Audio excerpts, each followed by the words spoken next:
Welcome, folks. Welcome, ghosts, goblins, and zombies and ghosts. This is Tony. This is the 706 podcast. This is our belated Halloween episode. Welcome back. This is a little annual tradition we've taken to doing in the past several years here, where once per year we will nominate a spooky film. Although I think with our upload frequency, this amounts to being every 3 episodes or so. We end up doing a Halloween movie, but that's fine. I love horror movies, so I'm here for it. This is Tony. I'll have my co-hosts introduce themselves. Now, real quick, it's been a little bit since we recorded, so we haven't talked about a lot of current events. So I just want to say to Kirk real quick, I know you were a big booster, a big volunteer with the Andrew Cuomo campaign, and I gotta say, I'm just sorry for how things shook out for your guy.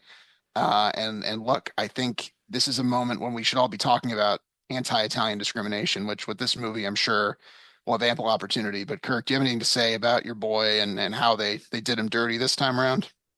I mean, I live on the Upper East Side. I go outside, I see, I hear the bell tolling 5 times a day. Everybody's got turbans on, walking around. Actually, aren't that sheiks, but it's Mamdani Square instead of Times Square already. It's pretty bad. So I'm upset. I wanted somebody ready on day one like the slogan said, but it's all right. We'll Yeah, prevail. New York City always survives. yeah, he'll be back. He'll be back. That's all I have to say. And Connor, why don't you introduce yourself? I don't know if you had a horse in the race in that particular election, I'm but definitely a Sliwa guy for sure. okay, very good, very good. I feel like he got done dirty by not being able to talk enough. He's such a character that but yeah, not to say that I like his politics, but I did like some of the features of Sliwa. He was rather an endearing oddball. But yes, I uh I am neutral. I guess I'm neutral on All I don't right, know. all Like, right. what am I supposed to say, Tony? I mean, No, I'm no, happy for Zoran, of course, but no, let's I didn't see. mean Let's for see us what to he actually does. get into the substance of the politics here, but I'm glad you Okay. took the opportunity to do so, Yeah, yeah, Connor. And then yeah. Anthony, how do you want to contribute here? You are also, by the way, so everyone knows, Kirk is the only one who lives in New York City among us. So Yeah, I got out before, hell came down. we're all But hell broke loose. I, Yeah. I I think what I have to say. I don't know if the world's ready for it, but I think the world's waiting for the Bill de Blasio 2026 run Yeah. soon. So I feel let's see like what Bill happens. can reharness the energy of Mob Donnie and Yeah, come back with exactly. that. I think that's smart. I think he could come back. I think he could open these Build-A-Bear workshops. If you remember those, it'd be called Build a Blasio workshop, and you could build a little Bill de Blasio to stay home. I think that might be good. I don't know. I Hey, you know how to reach me, Bill. You know how to reach me. All right, folks. Enough spooky Halloween talk. Let's move on to our film. This is the movie Cure, Kiyoshi Kurosawa, 1997. This is a movie that is sort of, well, it's a horror film. It's not really a conventional horror film. It's sort of a police procedural, psychological thriller, sort of, it kind of dips its toes in a variety of kind of genres and traditions, which I'm sure we will discuss. I have seen this movie before, obviously. I'm bringing it for discussion this time, and I don't think any of my fellow co-hosts have seen the film. So this is a really interesting challenge. I guess before we get into it, I should probably introduce the film and kind of explain what it is. So I've explained a little bit of kind of what the genre elements are, but basically this is a movie about a it's sort of a serial killer movie, I suppose you would say, but not really a conventional serial killer movie. In this instance, there's a series of murders going on in Japan. It's a Japanese film, and basically, the murders are being carried out by different individuals who all seem to be under the influence of hypnosis.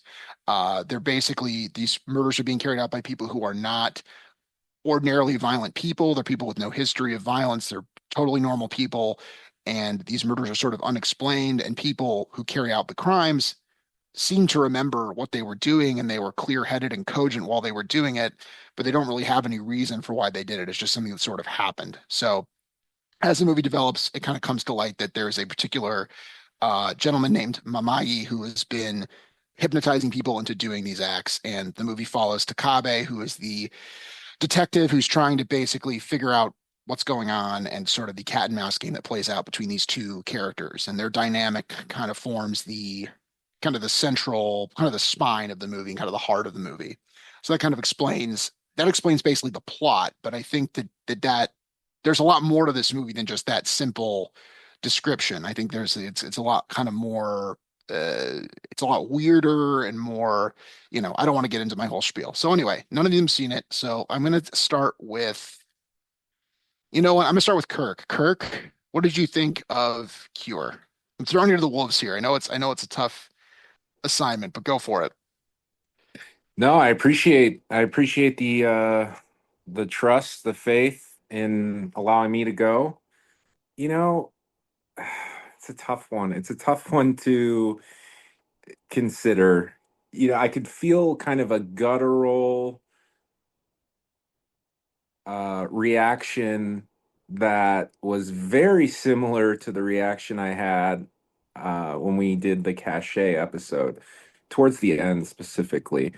I was starting to worry, like, oh my God, am I just not smart enough to understand this? Um, am I missing something? Is the subtext too nuanced for me to parse? Like, what am I missing here? And I started going down this kind of path of like, okay, so maybe this is about repression on a cultural level, which obviously is kind of a defining hallmark of the Japanese tradition and Japanese culture for centuries. And I'm wondering if this is some sort of look in the mirror vis-a-vis that uh, guardedness and maybe a disconnect from emotions and viscerality and catharsis. But I didn't really feel as though I got all the way there with that. And I don't think the movie necessarily wanted us to go there. So then I kind of backed up a little bit and I was just trying to think, like, okay, does this movie have merit on its face as like kind of a spooky, supernatural thriller kind of horror light film? And I was going through that, and then also didn't really feel like it met that criteria. And then I was thinking about the characters and wondering if, well, maybe the character development of our protagonist is enough to carry the film. Debatably so. And then, you think about the mechanics of it, the cinema esque aspects, and those are all very strong. The acting is superb. I would say stellar. Something that can't really be touched by many films that are in this genre or subgenre, or just kind of veer off into the mystical like this movie does. The characters feel grounded. They feel, their actions have resonance. Their emotions are logical, and I think the connections that are made between our various characters are are somewhat profound when you start looking at the protagonist and the his wife, and how his wife has amnesia, and how the serial killer, or I guess the serial inciter murder inciter, has some form of amnesia. And then we start to realize, even with the last scene, that as the waitress at this just run of the mill diner pulls out a knife, that this might just be this broad conspiracy or kind of almost epidemic that's striking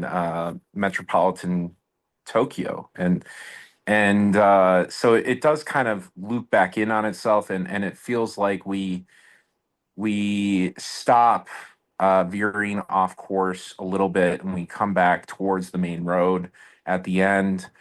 But I don't know. I'll say this.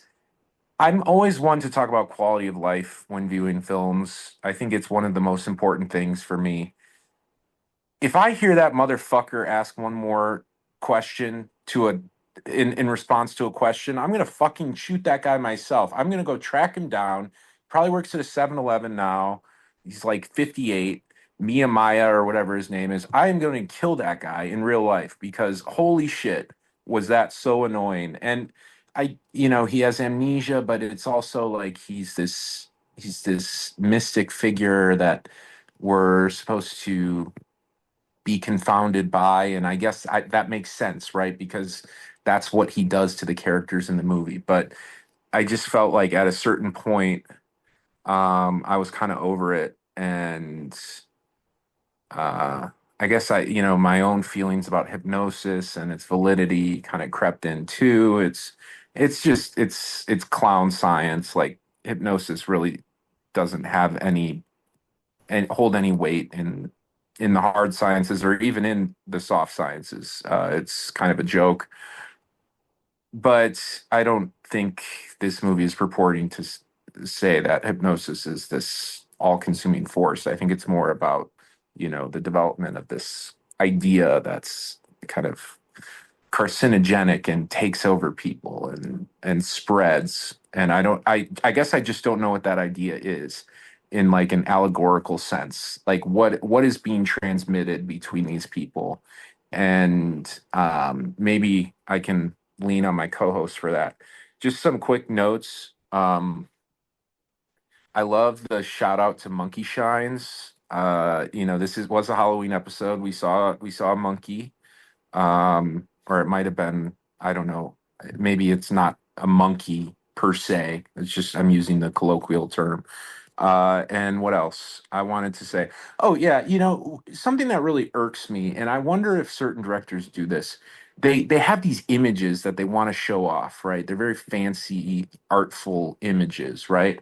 But they don't really know how to tie it into the narrative. So then they just they just have their characters start like hallucinating, and then they just get to show whatever the fuck they want. And I felt like maybe Kurosawa fell victim to that a little bit, where he's like, okay, so this guy's going to go into some sort of fever dream. Now, what can what would look cool? Oh, he finds his wife hanging in the kitchen. He's what else does he see? He sees a bunch of people with X's on their throats, obviously killed. Um, he sees all these different things. So I don't know. I do wonder about that. I wonder if this movie was made like back to front, where the vibes, the style, the kind of tenor of the movie came before the actual construction of a cogent plot. And if I'm very open to changing my vote at this point. You all know I can oscillate back and forth. If one of you can like just make a shot at trying to explain what the fuck uh this movie's supposed to be about, or if it's just kind of a cigar in the Freudian sense. So anyways, cool movie. Cool. I'll use the word cool, but I'm a little miffed at this point in time. All right, thank you, Kirk, for your honest take. I expected no less. I I liked the Kirkian innovation of quality of life to describe the experience of watching a movie. I'll have to hold on to that one. I do take issue with some of your objections, but I won't get into a whole thing right this moment. And then as far as Monkey Shine goes, yes, that is Kiyoshi Kurosawa's favorite film. He watched it many times in preparing for this film, and I think he would say that if this movie does 1/10 of what that movie does, it'll be a tremendous success. So, well, remains to be seen whether we agree with that. All right, thank you very much, Kirk. I'm going to go next. Speaking of Monkey Shines, with Connor. Connor, I know you haven't seen this either. So what did you feel similarly to Kirk, or did you get a little more? Was there a little more juice in the orange or the lemon for you, or where did it leave you on this first viewing? Well, no, I have to say I have to disagree because this movie completely betrays the spirit of Monkey Shines. But I can't get into all that. That's, I'm working on writing that up, but obviously for the podcast, I have all of other thoughts to share. But no, substantially I'm similar to Kirk. I just to like directly answer Kirk's question. Okay, what I think is, and I'm sure we'll talk about this further, like okay, there's kind of like a cult, a mysterious cult of hypnotizers who hold to the mysterious, foreign ideas of mesmer. And they it's a contagion, it's kind of spreading, and this character, our sort of, killer character, or sort of suspect character, is part of that. But then, at the end, we learn that maybe this is out there somewhere and it's still out there. It's sort of the impression I got, kind of purely like plot wise. Now, okay, is that super interesting? Is it's a little far fetched, like hypnosis? Okay, like this could be like just an episode of like a bad, crime drama as a plot point, right? Like the guy who hypnotizes in order to be able to commit crimes. Obviously, in this case, there's something a little bit extra to it, which is that he hypnotizes in a way that kind of exploits something that's underlying already. And I think that gets to what Kirk was saying about this kind of theme of repression.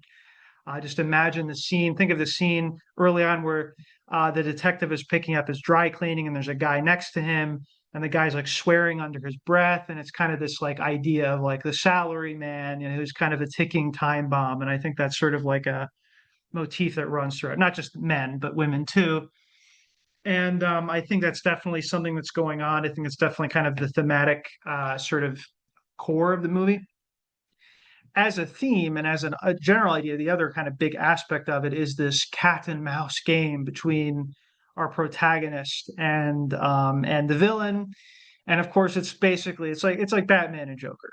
You know, it's that concept. And I think it's not invented by Batman and Joker. It's not invented by. I think it's an older idea of like, we talked about with thief or whatever, like, or the idea of the hunter becoming the hunted, and the lawman being a criminal in his own way, and blah blah blah, right? You kind of become what you hate, and this kind of thing. This is kind of a juicy, kind of just storytelling trope.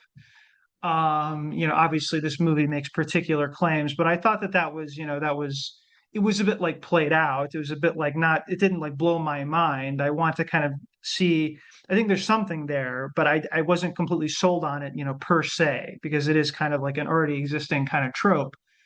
What I will say is where this movie excels, exactly as Kirk said, is just kind of in the execution, in the graphics, the gameplay, to borrow to continue Kirk's the UI, but most of all, the sound design. I would say we got amazing sound design and music. The atmosphere of this movie is very powerful, both in terms of the visuals and in terms of the background noise. There's a lot of like literal noise, a lot of literal mechanical sounds in the background. That's very interesting, and that kind of eventually shades into a real soundtrack. And that I think is very cool. I thought it was very well executed. So that I think kind of elevates this movie above what I think could be a rather standard, kind of almost, I might even say bog standard, sort of detective story. I think this movie it elevates it significantly by its approach. But obviously Tony may have like more to say about it. The movie is very very atmospheric, well executed, but I want to hear a little bit more about Tony's thinking about it as to what it's achieving, what is it getting at. But yeah, that's my thoughts. Thank you, Connor. And Connor is drawing forth at least some of the elements that I appreciate about the movie, but certainly we will get more into the themes and the ideas present in the film as we proceed. And then last but not least, Anthony, how did you feel about this film on your initial viewing? Yeah, thank you, Tony. I'll keep this fairly short so we could get into a conversation, but also because one of my cats had brought me a toy to play with, which I will continue to play with in the background as I speak about the movie. I think in thinking about this film, I think there's two things that haven't been addressed, maybe that I could touch on. And the first is that the film kind of demands to be compared for our own personal taste with our other Halloween flicks.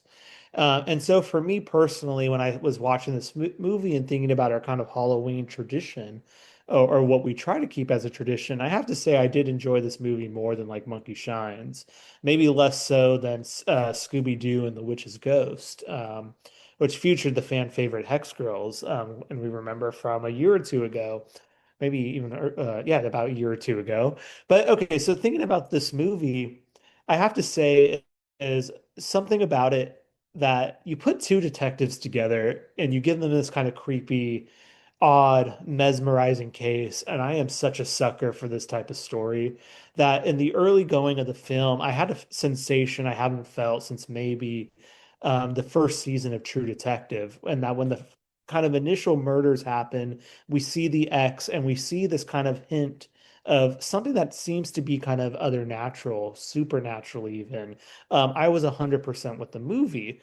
And in these kind of first 30 to 45 minutes, just as we start to see this annoying kind of what is it, mesmerism and hypnotist sort of characterization, I also was thinking about something like Uzumaki, which had this undeniable feeling of dread built into the film, built into the storyline, and built into the way these characters interact with each other. And so I had this whole kind of like feeling with the movie that I was just completely and utterly filled with dread in a way that I think, of course, worked with it, filled with this kind of dread of really kind of fearing where it was going to go and fearing how it would kind of wrap up.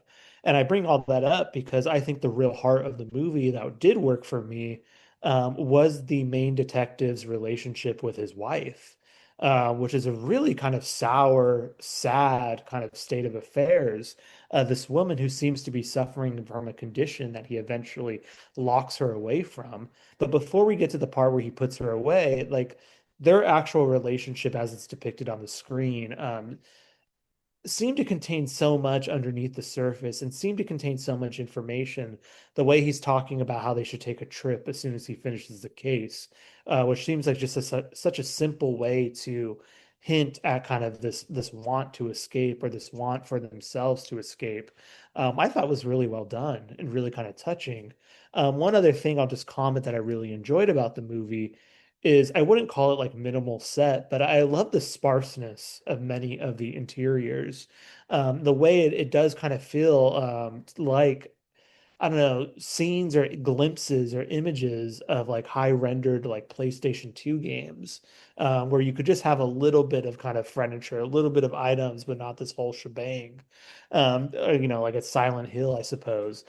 So with all that being said, in terms of my compliment for the movie, I also did feel like Kirk, where I felt like I could not crack the sort of allegorical angle. I could not crack this movie's larger meaning, which maybe is at a detriment to it, but also reminds me of one of the lesser experiences I've had with movies lately. And that was when I watched Weapons. And when I was very disappointed and I felt like this allegory became kind of self-defeating, or this allegory ate up its own meaning uh, as I watched that movie. And so when I was thinking about Kurosawa's film, I couldn't only help compare it maybe in the end to how much more I enjoyed Pulse, his 2001 horror film. And with this one, it had so much going for it. I thought I was going to be with it by the end, but now feel a little bit like, I don't know, like I just watched the twist of Scooby-Doo and the Witch's Ghost, knowing full well into it and not feeling surprised and maybe feeling a little disappointed. So, with all that being said, I'm willing to see what kind of things you latched onto, Tony. But also, at the end of the day, when I watched this movie, I thought the first thought I had standing up was, this is a Tony film, capital T, capital F. I get why you nominated, I think, but I want to hear the exact thoughts. So I'll leave it there.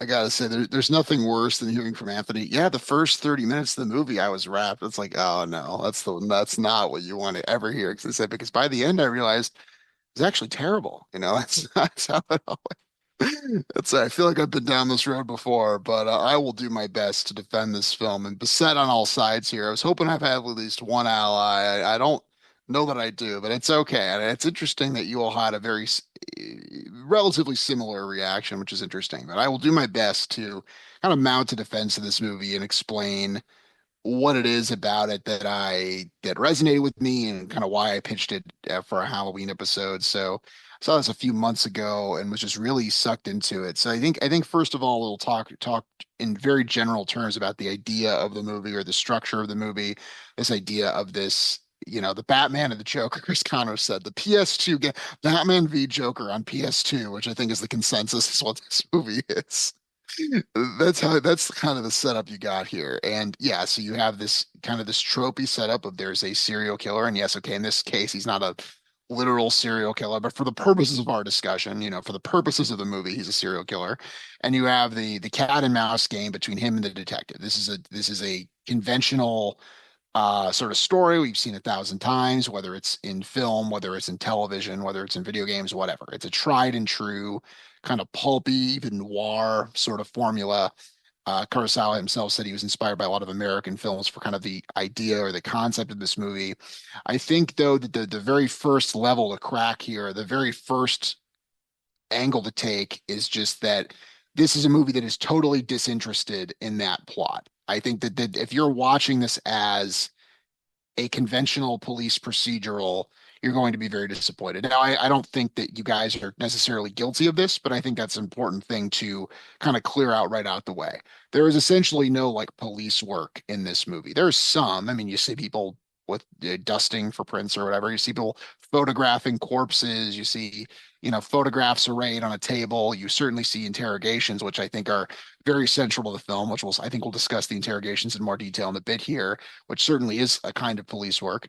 But really, I think this movie has a real disinterest in the mechanics of that noir plot or that cat and mouse game. There isn't much of a cat and mouse game. I mean, we know who the perpetrator of these crimes is pretty early in the film, and there's not a whole lot of figuring out that occurs. I mean, there is some. We do get a scene of Takabe going to the apartment of Mamiya, and he sees the corpse of a monkey that has that X symbol that's kind of a motif for the film. It's like kind of the signature of this killer he sees in the corpse of this monkey, and he's like, okay, we got him. And that's the extent of it. And if you were to see this in like a CSI episode or something, you'd be like, that's how they got him. That's how they figured it out. May as well have left a note that says, I did it. I'm the bad guy, right?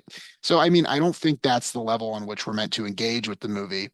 Or if it is, it's going to fall short. I do think the number one thing this movie does right, and I think everyone kind of at least alluded to this, is the atmosphere. I think Kiyoshi is or Kurosawa is an absolute master of atmosphere. I'm pleased to hear or Anthony has seen Pulse, which I've seen as well. I like this movie a bit more than Pulse, but that movie has a similar sense of dread and atmosphere. And I think he's so good at just through a variety of cinematic techniques, just summoning this feeling of dread, this feeling of kind of like of emptiness, and this feeling of we don't know what exactly is going to happen. And I can get into some of the cinematically, I think a lot of in terms of the nuts and bolts of what he's doing. I think one of the major and as Anthony said, a lot of negative space. I love the set design. I love the interiors. I love the sound design. I love the scene. These interrogation scenes, I think, are the real heart of the movie. And the one of the best is when there's a scene in which Mamiya is left alone with the police officer who's meant to be supervising him. And he basically hypnotizes this cop.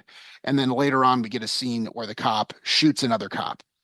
And then later on, we get a scene where they're interrogating the cop who shot the other cop, and it's all in one shot, very slow, really slow, graceful camera movement, great blocking where the characters are just moving around the scene. Just great filmmaking, really solid, something you see in like a Spielberg film or something, just really high level bread and butter filmmaking. And faintly in the background, you hear this. It's the dryer from the apartment, when his wife's putting clothes in the dryer in another scene. And it's this weird detail, and it's just there, and it's very deliberate, and it's just like but it has this amazing like just effect because even if you're not consciously hearing that and thinking that it's a dryer, you're still hearing it, and it still affects like how you're experiencing the scene. And the film movie's filled with these almost subliminal details, like that you see the laundromat, where he goes twice in the movie. There's a lot of twice, there's a lot of echoing, there's a lot of repeating that happens in the movie. There's two scenes at that laundromat, and you see on the left side of the screen, you see a what is it, the clock, the gauntlet, what do you call it? The clock that wavers back and forth, the grandfather clock. Like the traditional, like when you hypnotize someone, you wave a yo-yo back and forth before their eyes or whatever. I describe that about as poorly as a person can, but you know what I'm referring to. You can picture it in your mind as I say that. But the movie's filled with these like little images, little moments, these little almost subliminal touches. And I don't think, as far as whether hypnosis is a junk science, I mean, I don't know much about it. I'm inclined to agree from what I understand. I don't think that really matters at all I think if this were a more straightforward police thriller, police procedural, we might hold that against the movie. I mean, I guess you can hold whatever you want against the movie. It's a free country, but I mean, to me, that doesn't really affect my enjoyment of the movie at all. I think this movie's operating on a much more kind of subjective and kind of psychological level. To address another one of Kirk's criticisms of like almost this idea of like working backwards from these like images, right? Or like, oh, it'd be cool if we had a scene where, he saw his wife hanging, or oh, it'd be cool if we had the X's, oh, it'd be cool if we had this image, and we'll kind of retrofit some way of getting it into the movie. I think the conceit of the hypnosis, the conceit of being put under a spell kind of justifies all of it in this case. I think if ever there was a movie where I don't think it's this matter of the main character just going crazy, because he meets this man. I think it's the elements were always there all along. It was always latent. The other main cinematic technique he uses, I think, is the way the film is edited. There's a thing that happens over and over and over again throughout the movie that I think really emphasizes kind of the subjective nature of what we're experiencing. And it's these really abrupt cuts. And there's so many scenes in this movie where characters will be talking and they'll start talking and they're like, oh, I thought that. And like as the end of the line is almost like clipped, like the very frame that the line ends, it's cutting to this completely different scene, sometimes with a character we've never even seen before. There's a scene in a doctor's office where we see this doctor who goes on to be one of the killers after her interaction with Mamiya. And the first scene in which we see her, it's just a regular doctor's appointment. We've never seen this woman before. We don't know where we're seeing a doctor's appointment. And this is coming after, I believe, an interrogation scene. So this happens numerous times throughout the movie where, just for some random examples, cut from an interrogation scene to a woman walking on a bridge, cut to Mamiya in a wheelchair. This happens over and over again in the movie where you have these kind of jarring, kind of sudden cuts. And then this is underscored later on when you have Takabe in the car and you see this kind of flurry of these kind of disconnected images, which makes us feel like the whole movie is presented in this kind of subjective way where we're almost in the head of someone who is being hypnotized. The experience of watching the movie is simulating being hypnotized or being in the position of one of these people. And I think that what this movie ultimately is about loneliness, it's about isolation in an urban setting, and how we deal with violence. And those are two kind of different ideas. And I don't know how successfully the movie really intertwines them, but I think as a mood piece, it really succeeds. And I'm going to elaborate on that in a second here. So, for as far as isolation, something you hear multiple characters express throughout the movie is this idea of not knowing what's going on in another person's head. The psychiatrist or psychologist whom Takabe works with, he says, how do we know what's going on in a criminal's head? They don't even know, right? It's this idea of like this idea of the criminal, the idea of the criminal, the idea of the violent person or the murderer in our society. It's this villain, it's this character of like, where does violence come from, right? And it comes from just the void. It just comes out of nowhere. And we don't understand what goes into the minds of people who do it. But that generalizes out to all of life, all of social interaction. You can never know what's going on in another person's head, right? And, that can be, terrifying. And we see that in the domestic context as well, where obviously Takabe is caring for his wife who's going through, it's she's never given some sort of diagnosis. It could be early onset dementia. It could be some kind of psychosis brought on by, we don't know what it is. Perhaps it's even a form of hypnosis brought on by Mamiya himself at some point. We don't, before the movie starts, we don't know. We don't know what exactly is going on with her, but something is going on. Her sense of reality is breaking down in the same way that our main character's sense of reality is breaking down. And this separates them from each other. And it's an unbridgeable gap. And this is something that is emphasized throughout the movie. And then it's about dealing with that. Oh, yes. And then, of course, Mamiya himself, he says he has a line about what was inside of me is now gone, and now I can see inside everybody. So this is the one character who basically has access to the interiority of other characters. He's regularly, saying private information they have. He's talking to the doctor about her background and kind of the sexism she faced, coming up as a doctor. There's a scene later, of course, where he's talking to Takabe about his wife. Now, obviously, again, we find out that he had previously had a conversation with the other cop where he got this information, but we get a sense that he has some kind of access, even if it's just kind of an intuition into other people's minds, even as his own mind is vacant. He doesn't seem to remember anything about himself. He doesn't know his own name. He doesn't know anything. It's as though he's become a vessel for this sort of almost supernatural force.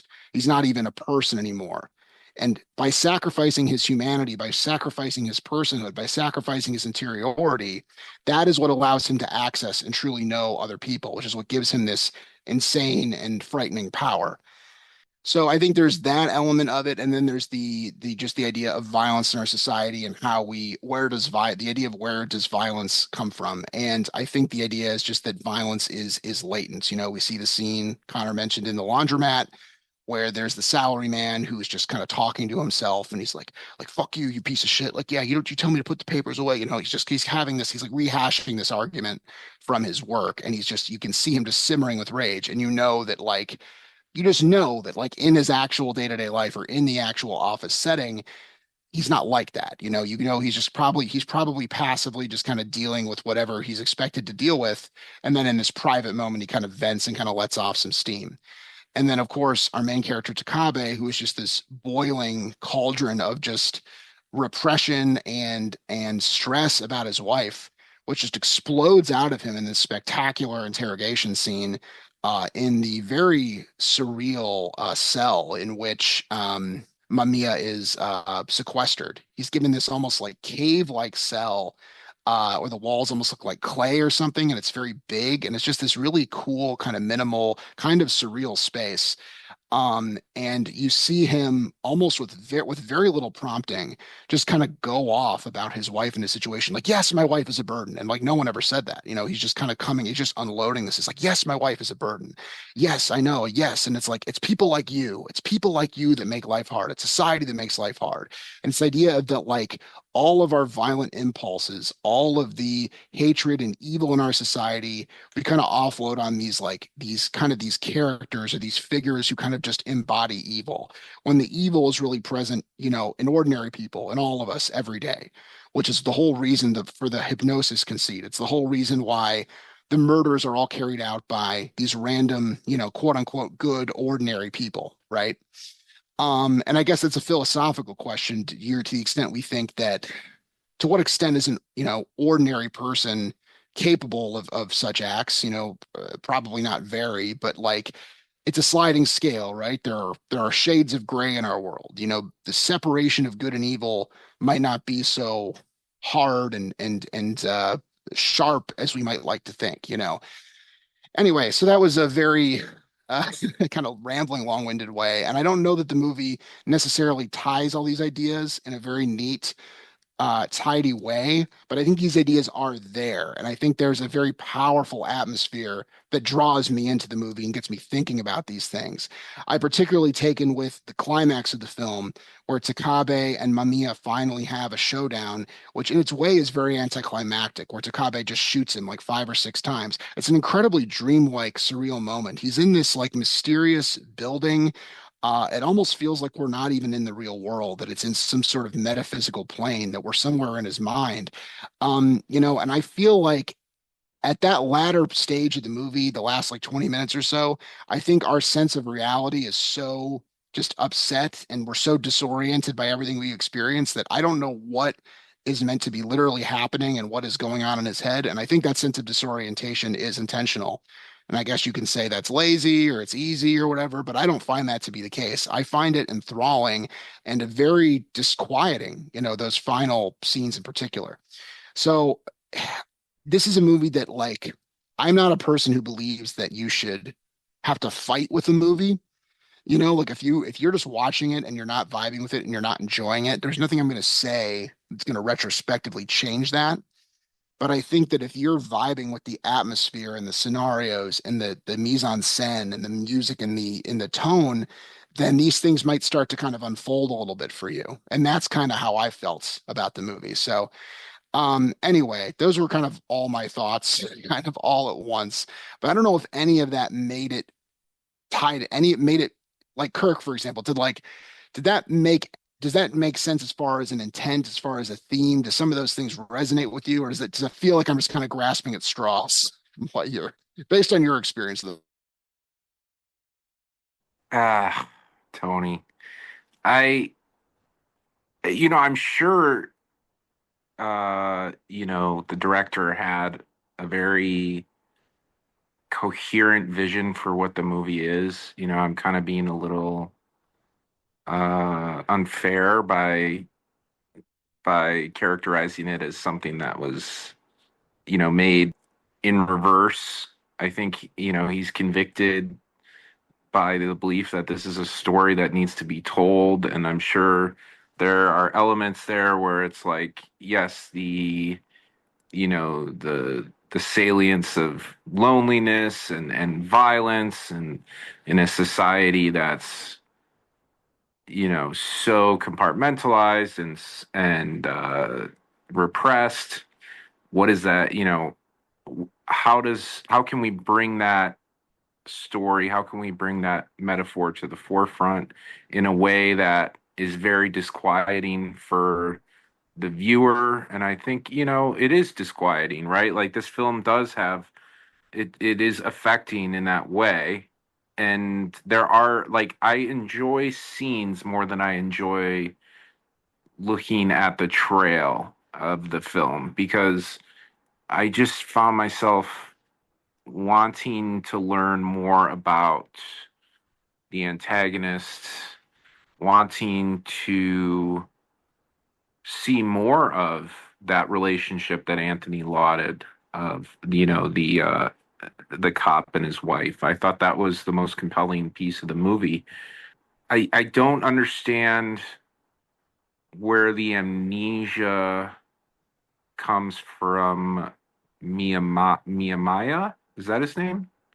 Like why is he an amnesiac? Like what what about his power necessitates that he can't remember, or is it an act?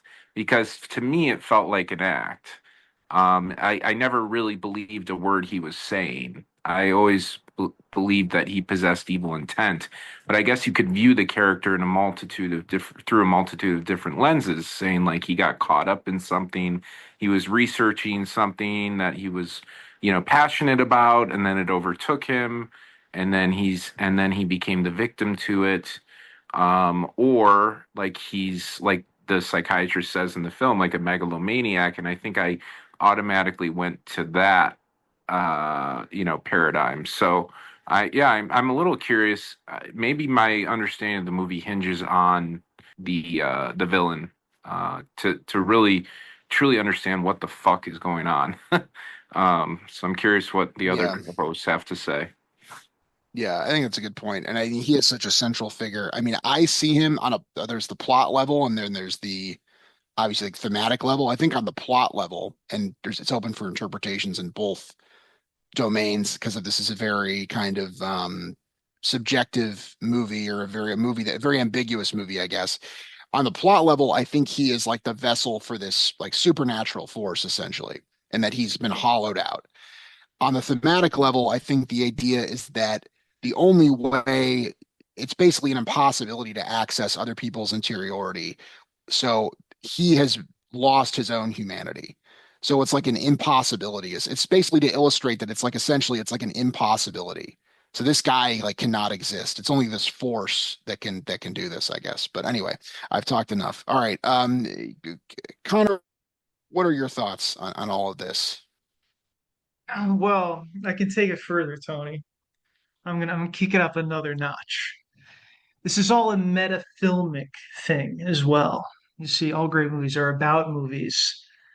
And I was just, as you guys were talking about it, I was just moving a little bit towards this. I think I agree with Tony. Like, there's something impressive about the movie when I'm watching the credits, and I don't know what it was about those credits. Like, it's hard to describe, but the credits kind of suddenly come up, and it's this calm moment, and there's something kind of with the screen that's a bit odd that I kind of couldn't look away. There was something kind of hypnotic about them.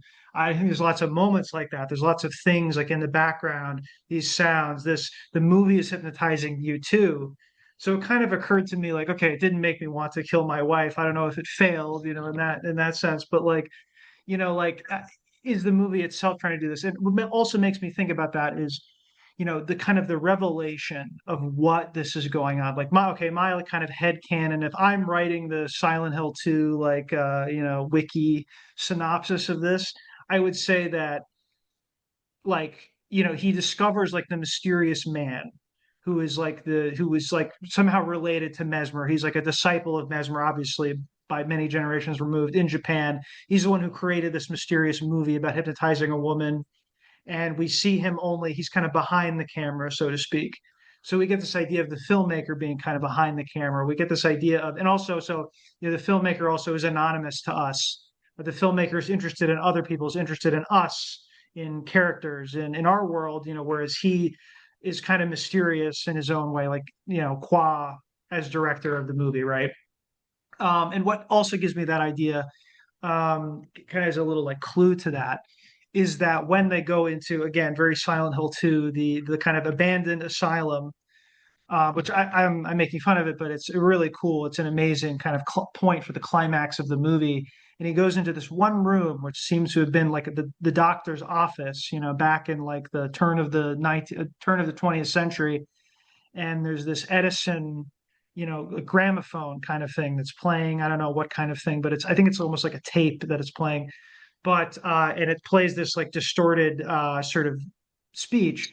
But it immediately made me think of like, okay, is this almost like a meta filmic sort of like punctuation mark of saying like, oh, like, and this is what I'm doing right now. I'm introducing these artificial sounds to these images that you're seeing, and I'm controlling you too. I don't know if that resonated with you at all, Tony, but I think it's kind of an intriguing possibility. Yes, I did have the thought of the metafilmic aspect myself. It's particularly early in the film, something you hear multiple times is when they're first, after the first murder, or at least the first murder that we've seen. I think it's notable that when the story begins, the murders have already started happening. They said third case in 2 months. And at the end of the movie ends with the waitress grabbing this knife, meaning that their murders will continue. So we're just getting this little kind of moment in time in this world where the violence is just kind of a continuous thing, much as it is in our, real world. One of the first things they say is, have any books or films come out that match this plot? And he says, no, we checked. It's almost like a meta moment of like Kurosawa had to look up whether this had been done before. It's so It's like, demonstrably false too, yeah. what about Joker and Batman? Boker and Batman? What's that? And then he says it twice. He asks a man later on, the man who killed his wife, he said, "If you see a film like this, So I think, and then you make the connection with the videotape later on, which I didn't even think of. But yes, absolutely. So I definitely think that's kind of at least an idea in play. I have to imagine Kurosawa had that on his mind. What do you think, Anthony? Is any of this resonating?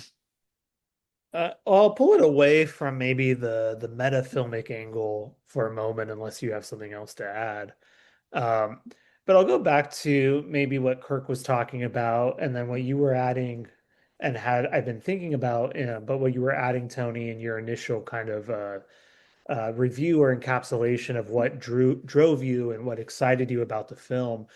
You mentioned this idea that part of the film's interest is just this philosophical question of how and where and why evil potentially originates, evil in this case of the film. being literal murder or, violence in that capacity.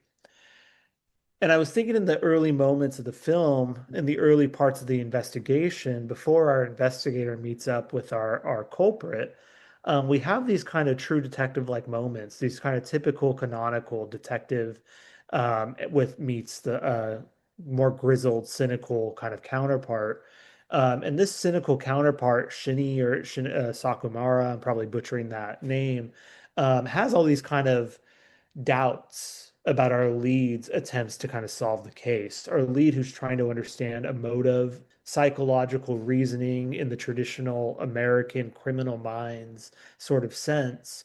And the character Shinny is constantly saying, or criminals don't always have motives. You can't always actually understand the crime.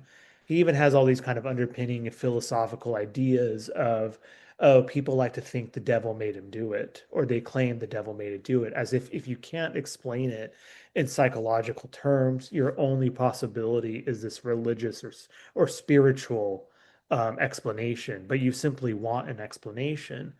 But what happens when we have our murderer come into the picture, as you were saying, in this kind of great moment and great line, is on one hand, he is the perfect definition of the megalomaniac and that he lacks any kind of sense of interiority, but is able to project and understand everybody else's interiority.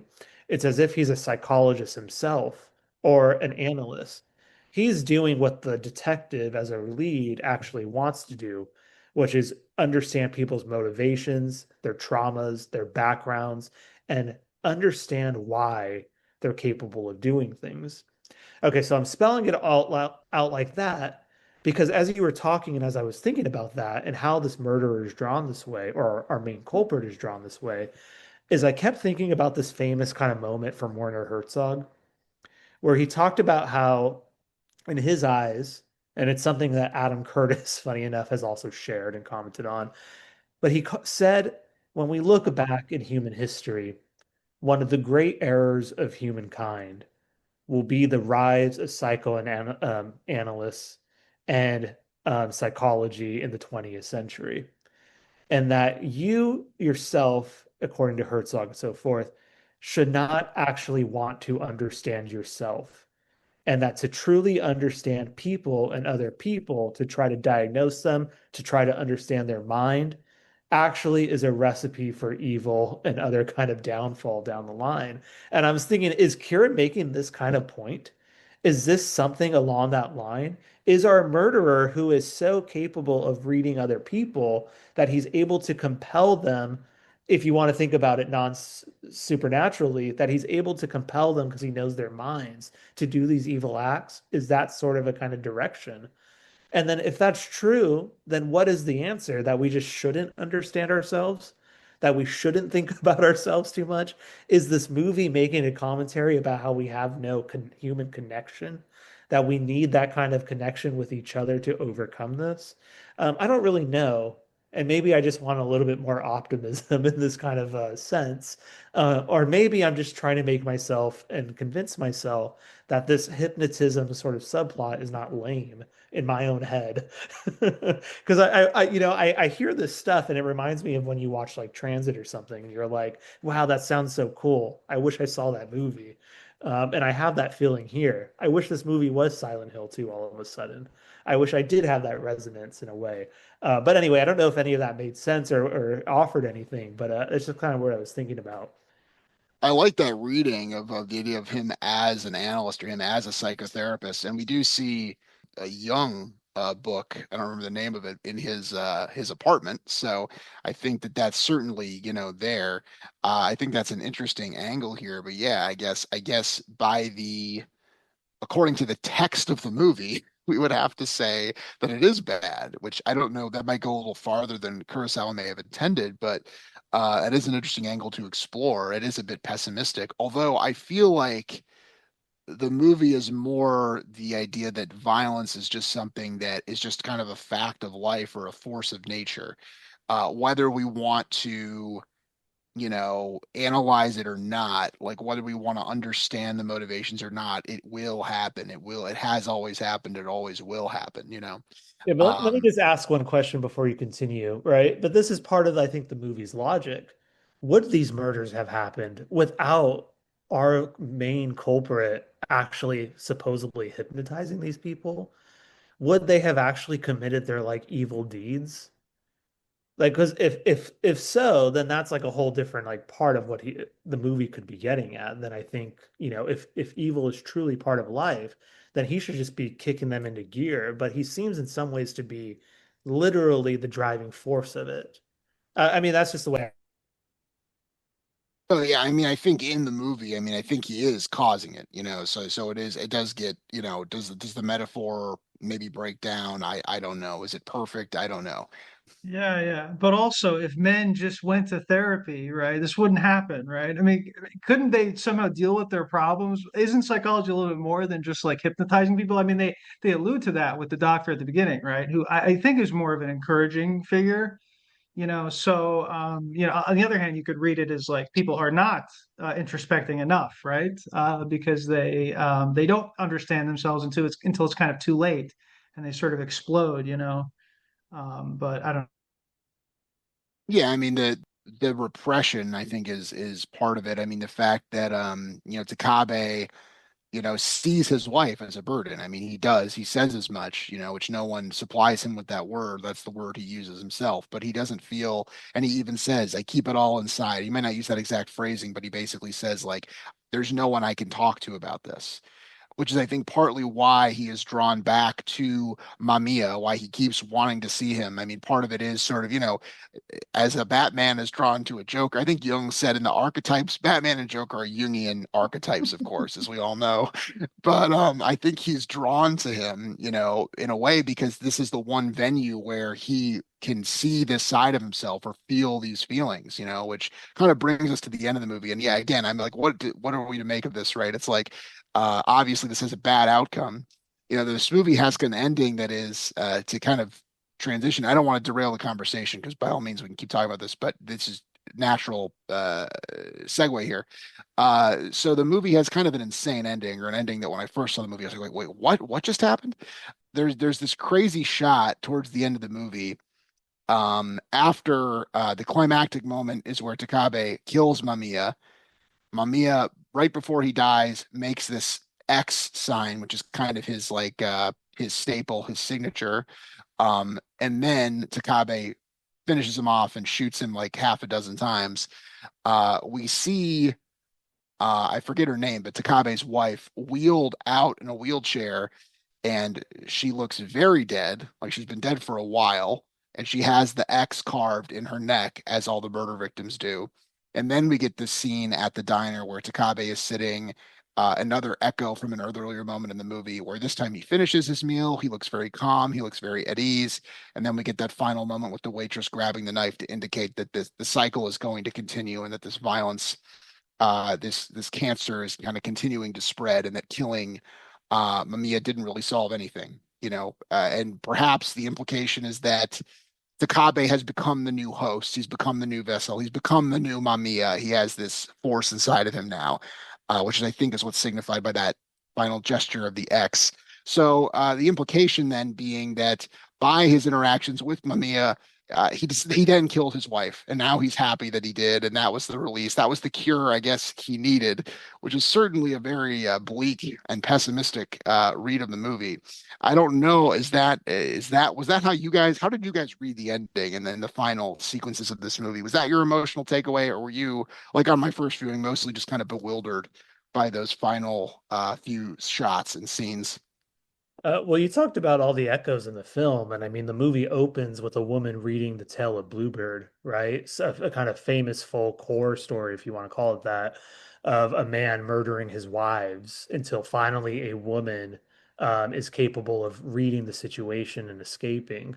So if there's any kind of hope, it lies going back to the opening scene and understanding that maybe a woman in particular is going to break this cycle or to break through the end, but that the violence of the man is going to continue in sort of a fashion. So I suppose it kind of rhymes with that opening in a way.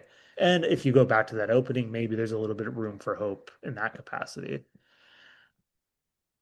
Yeah, I also feel that he did kill her, you know, or maybe that's not what Anthony said, but I think that's implied that it sort of fakes you out, but that he did kill her, and that's the unsettling moment in the diner at the end is him alone, having killed his wife, and yet then there's yet another sort of killer. There's another.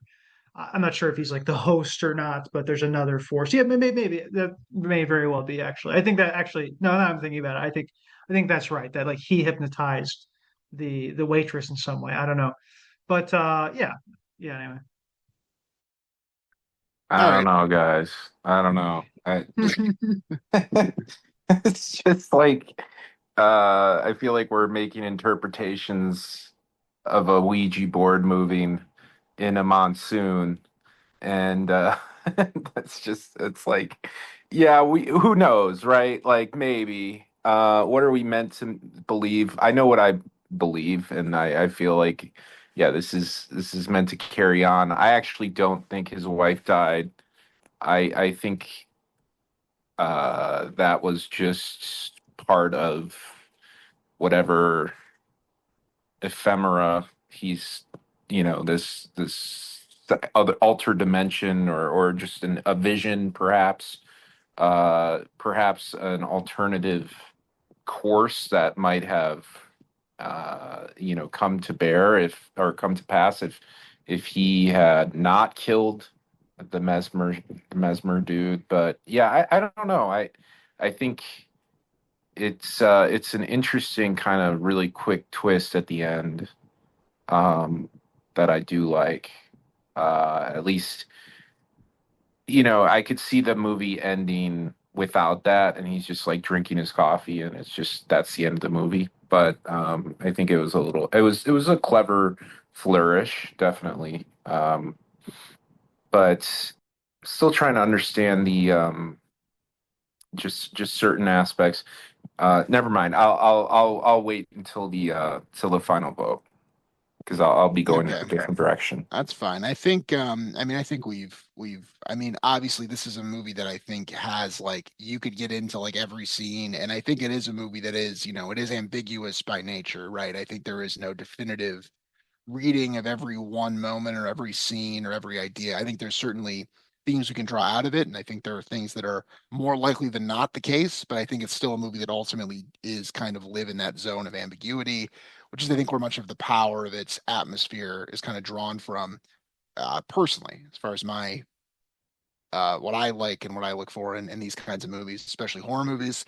I think on that note, we can probably transition into the voting, and we don't have to rush it. But you guys are free to. If you have any final thoughts on the film, or maybe any other ideas we didn't really discuss, or moments that resonated or didn't, anything else that we really didn't get to that you'd like to kind of bring forth. And I think I'm going to start with Connor on this one. All right, Connor, why don't you bring us home here? really thinking of much that we haven't discussed. I think I mentioned a couple of the things that kind of spoke to me, like mostly about the ending. So I guess I'll just throw in my vote here. I do have to concede that it is the Silent Hill 2 of horror movies, but I'm sorry, but it had to be Clock Tower 3 to be able to make it into the 706. Clock Tower 3, another survival horror game for the PS2, is actually really good. You can watch the scenes on YouTube; it's very cool. Yes, I'm going to give it a no. It's a soft no. There was a lot that I found to admire in this movie, but again, I just don't think it can like elevate itself above its premise. Can't elevate itself above its premise. Ouch. All right. I don't think I have anywhere to turn. I think that was Connor was my best shot. So all right. Anthony, where are we at? That was very surprising. I thought Connor would be a soft yes, if nothing else. As someone who played the Silent Hill 2 remake and complained and criticized the action and the overemphasis of action, it was refreshing to come to this movie and find something that was willing to wallow in its kind of philosophical, I suppose, discussions, attempt to kind of add something together. And I can't really say I was with the movie. I can't really say I've even fully enjoyed it at times. which I don't mean as a huge insult. But I there were things that I think were worth really piecing out. And I think, your theories are super fascinating, Tony, in their own way, even if I don't fully see them there in the scenes and the dialogue and the movement. Which is why I have to give this movie a kind of yes. Because there just seems to be something about it. I'm still kind of like fascinated by it in my head.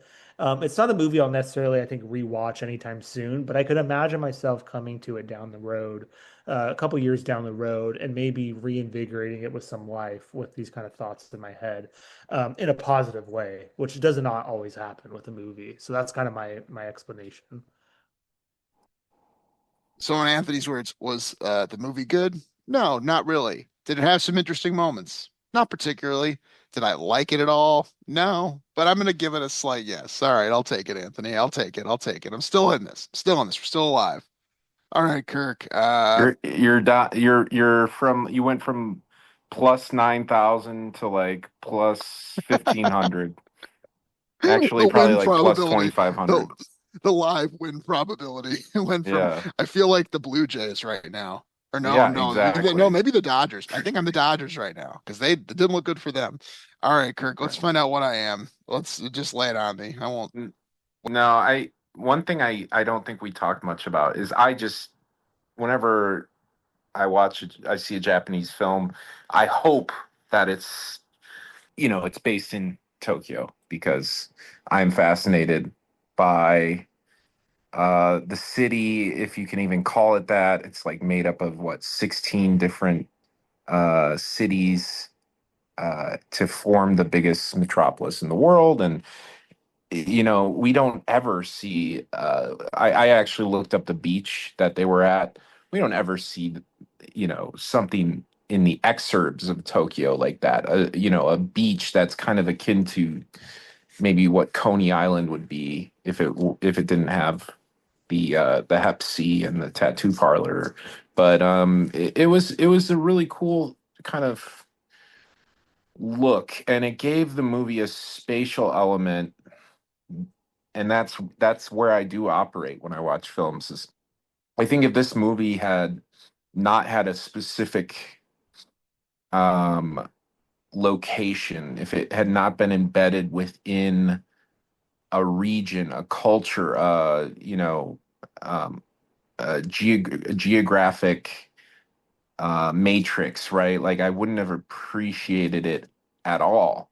But I did like seeing the various mentions of these different wards and the police box and the interview with the gentleman from headquarters, right? This kind of monolithic figure being headquarters in probably like Minotaur City or wherever. But I thought it was that was something that we didn't really touch on that I did like, and I always talk about the importance of geography and those spatial elements in films. So it did have that going for it, and I come away just really feeling impassioned by your argument, Tony. I feel like you really kind of went all out, and it's hard for me to disagree with your passion. And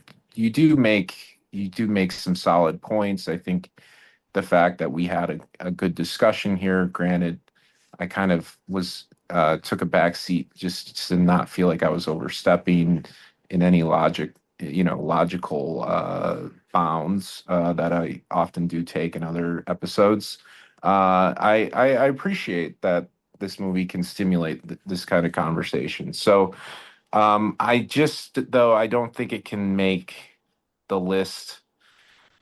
So with that, I will say yes. It's a soft yes. It's very soft, very Option that flaccid, up and down. very flaccid. Yes, but I think it. Even if I have gripes with it, I think it should probably be in our canon because it is a unique movie. And Will Smith has sent it into the stands. That was that was real. I really was the Dodgers this time. Wow, there were a lot of up and downs there. I gotta say though, this has to feel like the most marginal yes I've ever got. I don't think it doesn't sound like any of you really liked the movie. You know, when Kirk is talking about like the different prefectures of Japan and his praise, like I'm like, damn, talk about damning with faint praise. Like I like the scene where they talked about the police box. I'm like, oh God. You know what? I'll take it. A yes is a yes. A win I is a win. honestly, I think I liked it the most, so I still That's what said I no. thought too. That's why I started with you. Yeah, that was All right, you know what? so Hey, you know what? It's in. It's in now, which means that it's in. It's in. when I'm a dictator of America, they will be watching this movie in school. Yeah, They will be just when the watching. fans thought we were getting predictable, we had to shake them up a little bit. Wow. We did shake it up. Well, you know what? It's in. It's in, and I'm glad it's in. I think it's a worthy entry in our canon. Another Halloween movie made it. I think Blair Witch made it as well, which is nice. So I've been really leading the charge in the Halloween movies, which I'm proud of. I think as our resident horror scholar. Uh, Without further ado, then let's transition to the beloved fan favorite segment. The fan is quite into it. And this is where the co-host will attempt to pitch me a movie or pitch, whoever the host is that week, a movie. And there is a slight wrinkle here where once a certain co-host is nominated a movie from a given decade, so say Connor pitches a movie from the 1980s, 1980s will be a lot eliminated, will be off the table for this round. So the way we typically do this is whoever has gone least recently. So the episode before this was Breakfast Club, which was Kirk. Before that, I believe we had Post Noise Rings twice. Okay, so Anthony with Coherence, episode 110. So Anthony, you went least recently. So what order do you want to go in? Um, I'll go first, actually, hearing that. And I'll make Kirk go second and Connor last, just to kind of shake things back up as well. Okay, so let me make sure I got my year right on this movie.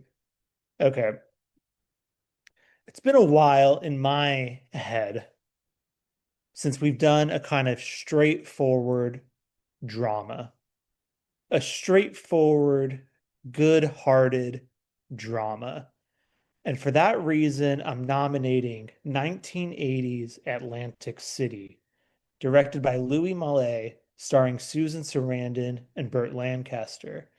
A kind of May December romantic story about two disparate lost souls trying to figure out their way in the shitty, unforgettable place that is Atlantic City. I'll have a lot more to say about it as a movie about place to tickle Kirk's fancy. I'll have a lot more to say about it as a romantic picture to tickle Connor's engagement in his whole period of his life. And I'll have a lot more to say about the darkness and the seediness and the anti-female vibes to situate. Anyway, Atlantic All City. right, you had me go.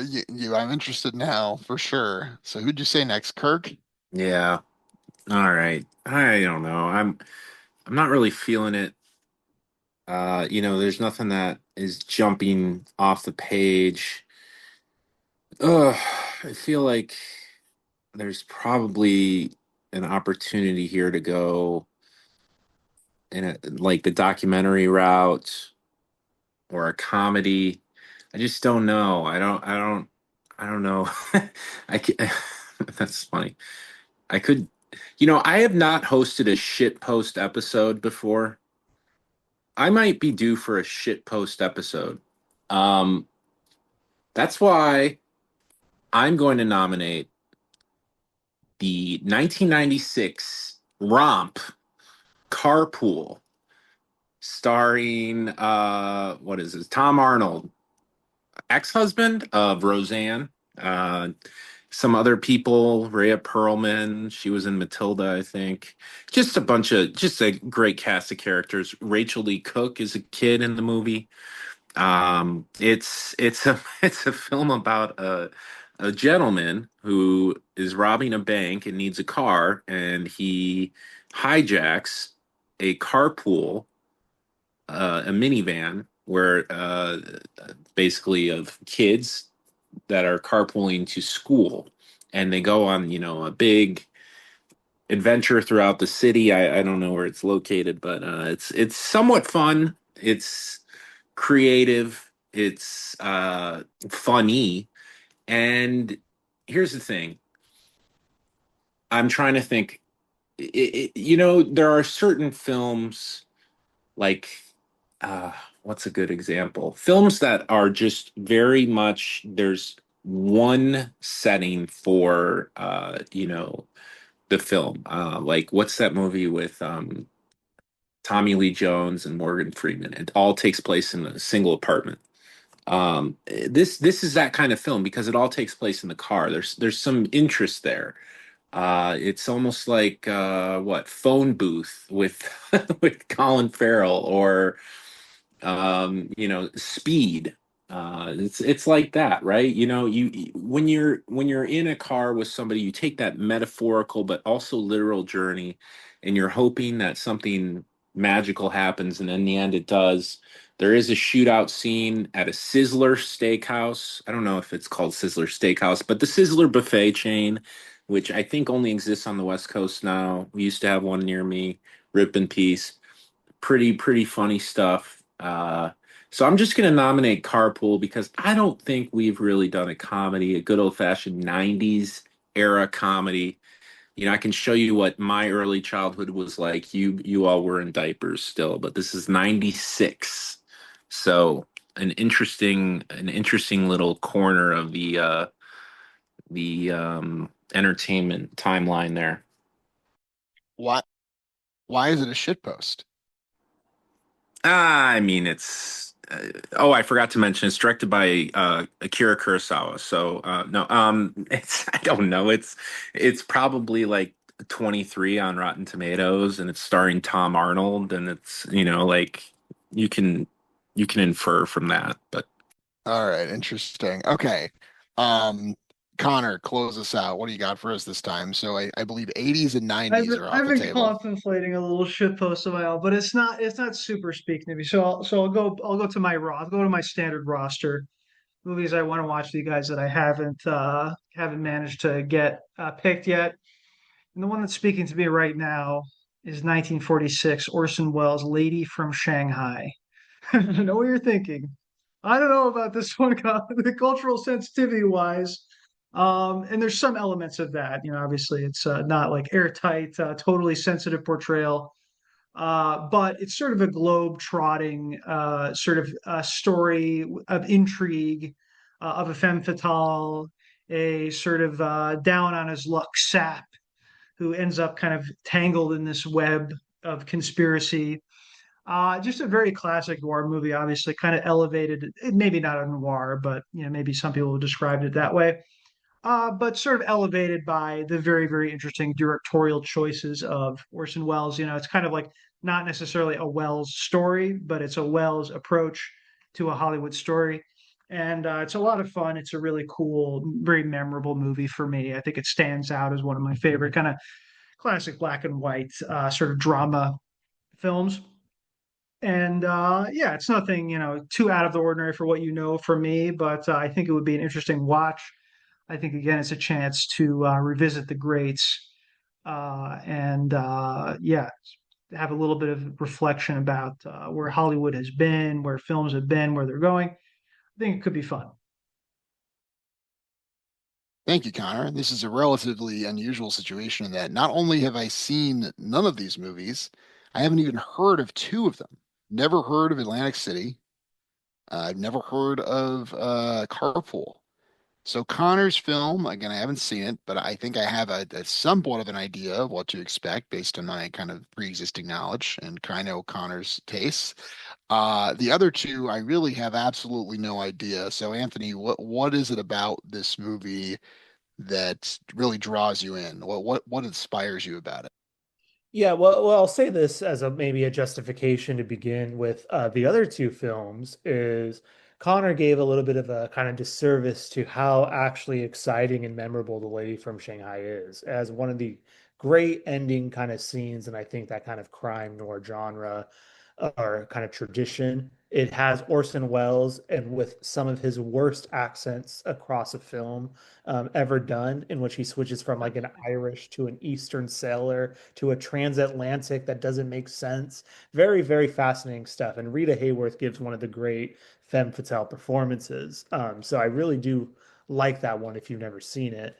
I know it's going to be an uphill battle when Kirk throws out Carpool, which feels like a nuclear bomb, and I'm like fighting with like a fork and knife. But Atlantic City, one of the reasons I wanted to nominate it is not only is it's kind of a straightforward drama to kind of buck us out of the kind of genres of the movies we've been doing lately, but it's directed by Louis Malle, I'm probably butchering that name, in a very weird period of his kind of career. He has just directed in 1978 one of the most controversial films of its time in Pretty Baby, especially now. And he's just about to go off after Atlantic City to My Dinner with Andre and then like Amadeus a couple years after that. But Atlantic City is almost like this forgotten movie in his kind of great like career on in France and in the United States. It's a drama of just two adults really trying to figure out their life. It's a drama with some of the greatest dialogue I think has been written, written by a kind of playwright named John Garay, who is an excellent kind of playwright in this tradition. But it's also a film that has this kind of element to it of a town that, of course, has seen its best days long behind it. I think it renders Atlantic City in a very kind of romantic way, but also in a brutally honest way, which is a kind of thing I think we haven't really seen or don't often get in movies, not that are not set in New York or LA during the 70s or during certain periods. It's a movie about, of course, a woman afraid of her kind of criminal husband coming after her and finding solace in someone else who's just understanding loneliness and who's understood it because he's lived a life of loneliness and petty crime. And so I don't know if all that like works. It's hard for me to make a kind of comparison other than to keep repeating it's a kind of original drama. But I just think it's kind of nice and refreshing and interesting to just think about actually having adults on screen and having a kind of real world moment that feels like even today's kind of recession moment permeate. So that's my kind of argument for Atlantic City. All right. Spirited argument, a spirited defense. All right, Kirk, same request to you. I want you to really sell me on Carpool. Like, do your best. Let's see. Let's go. Okay, well, first off, it's directed by Arthur Hiller. Don't know if you've heard of a little movie called The Americanization of Emily. Might have heard of it. Anthony, Connor, all you old movie buffs, James Garner, ring a bell? Well, he decided to yuck it up with Tom Arnold. No, I mean it kind of reminds me of like when what's his name did Mad Max. Like he has the Mad Max stuff. Obviously that was Fury Road was the second, right? There was an original and I think there was something else. But like he also directed Babe. Like so was that who's that guy's name? Miller, right? Something George Miller. George Miller, yeah. Death Stranding fame. Yeah, so there's like there's this dexterity and happy feet that's a little intriguing. It's like why did he take a swerve for this film specifically? And it's an incredibly endearing film, right? Like there's this dad, I if I remember correctly, he's the archetypal uptight kind of probably like a CPA dad played by this guy who you'll recognize immediately and he's kind of distant with his kids. It has some correlates to Jingle All the Way. It has that kind of like goofy, rollicking adventure with some very obscure references and intricate set pieces. I think it's very cool that way. But yeah, the way I would sell it and what we would be able to talk about here is like what is our definition of a movie that is worthy of our canon? And this is kind of one of those movies on the periphery that if we enjoy it, if it's funny, if it's entertaining, if we can make fun of ourselves and the movie and laugh about it, then why can't it be part of our canon? Do we have to rely on pretense to chauffeur us to some sort of canon that is agreed upon by society at large? So I don't know. I think this movie is a good barometer for where we're at, where our integrity lies. You know, what really matters? Do we want to stand with the kids against crime and trafficking and against, the evils of this world, or do we want to go to Atlantic City? Or do we want to go to Shanghai? I don't know, Tony. You can answer that. I can't. You're the one in power. You're Mike Johnson right now. The Thank you. the house is locked, and you get to decide where we head. So the choice is yours. And for those of us just tuning in, Kirk's pitch was The Sound of Freedom. Sounds good. Sounds good. I like that. That's a good, important themes. Also, Kirk, you mentioned the comedic element. Is it more or less comedic than Kiyoshi Kurosawa's Cure, in your opinion? Um, I would say there's more ironic humor in Cure. Oh, I mean, yeah, I mean that's going to be true of almost any compared to almost any film. But I get your point. Okay, fair enough. All right, Connor. Last rebuttal, last pitch. I don't know your movie, but I know about it. Really sell me on why I want to watch this movie. Why do I want to watch this movie right now? What's going to excite me? What's going to get me activated? Well, I mean, first of all, I just have to rebut, or rather, I have to call foul play on Anthony, who's been waving his cat toy back and forth this whole time, obviously mesmerizing Tony. So I want that on the record that Anthony has been doing that. I do want to eulogize both picks. I'm fascinated by Anthony's pick about the idea of the place, interesting city, a depiction of a city, maybe a little bit down on its luck. I think I can relate to that. And as for Kirk, I actually, when you said, I thought at first I thought you were joking that it was the director of Americanization of Emily, but now it really fascinates me, and I am very intrigued by this movie, which I thought was just sort of just tossed off at first, but I think it's very interesting actually. As for Lady from Shanghai, yeah, I'm glad that Anthony almost made my point for me, but I will say that it has, yes, and like an unforgettable like ending, like sort of third act, that sort of stands out. I think it sort of looms large. It's filmically interesting. It is tonally very like unsettling, sort of surprising in its context of like golden age Hollywood movies. Yes, Anthony's right about the performance of Orson Welles is bewildering, his accent. But then you get to, sort of see him act and just sort of bluster and sort of charm his way through the through the performance, which is quite nice. Yes, and if you pick it, Tony, I will do the impression of Orson Welles from the beer commercial, if you're familiar with that. Damn, talk about stacking the deck at the end there. You should have led with that. All right, folks. This was an interesting, interesting round of picks, to say the least. I gotta say, none of them are like really like screaming at me. But of the three, and maybe this is boring and expected, but I gotta give it to Lady from Shanghai.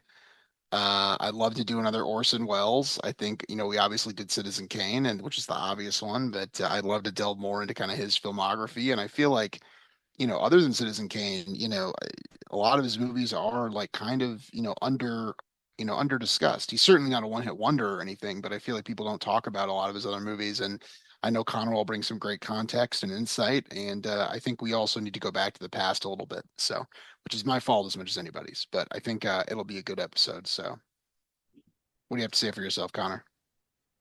Let us go back to the past. I'll have what she's having.